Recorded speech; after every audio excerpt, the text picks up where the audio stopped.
Hello and welcome back to episode 5 of Harmonious Psychology Solutions Menopause series.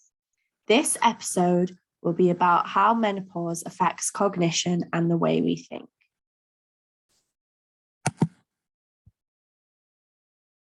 So what is cognition?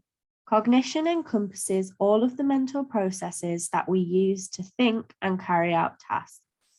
It consists of attention, the ability to concentrate on things, language, the ability to learn and use words, learning, the ability to take in new information, memory, the ability to remember information, and perception, the way we view things. And unfortunately, all of these aspects of cognition can be affected by menopause. But why does menopause affect our cognition?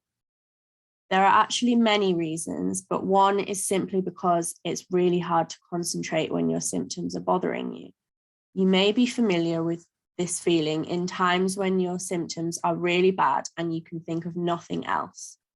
However, this can also happen because of estrogen affecting dopamine levels. And dopamine is associated with attention and is thought to be one of the causes of ADHD. So it's really no wonder that women going through menopause often have difficulty concentrating.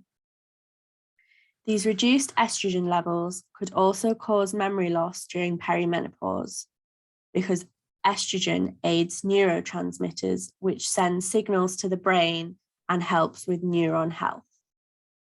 However, there is some good news, and that is that memory increases back to normal levels again post-menopause when the estrogen levels stabilize. For the same reasons, it's also harder to learn during menopause, and you can't learn as much at a time. And again, this will increase back to your usual levels post-menopause. Luckily, there are several ways to manage these changes in cognition and improve your cognition. One way to do this is to get plenty of exercise. We've talked about increasing exercise a lot in our videos about the physical symptoms of menopause, but exercise is actually also really good for the brain, and people who are fitter even experience slower brain aging, as well as it helping with the cognitive symptoms of menopause. There are so many ways to get exercise done, so it's really up to you how you exercise, and there are so many different varieties of different activities that you can do. So there is something for everyone. For example, you could play any of the thousands of team or solo sports. You could go to the gym, you can go for a walk, for a run, go to a dance class, absolutely anything you want that gets your heart rate up.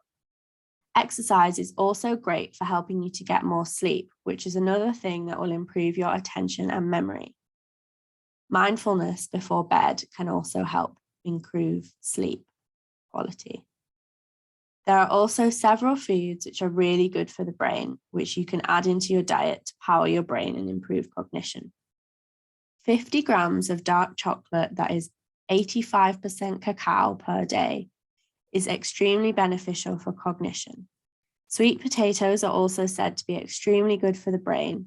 Maintaining the right amount of protein in your diet, so that is 1 gram of protein per kilogram of your weight per day, is also great for the brain. And healthy fats such as avocados and olive oil, as well as foods containing omega-3 such as oily fish, are also great. Keeping your brain active with brain teasers is another great way of improving cognition throughout the whole lifespan. But remember to vary the type of brain teaser, as different brain teasers affect different types of cognition. We really hope that you benefited from this episode on cognition. As always, here are some useful references so that you can read into the subject a little more. As usual, I would like to take this time to remind you that this episode is for educational purposes only and is not medical advice. Thank you for listening, and I hope you will join me in the next episode where I will talk about mental health problems in menopause and how to cope with them.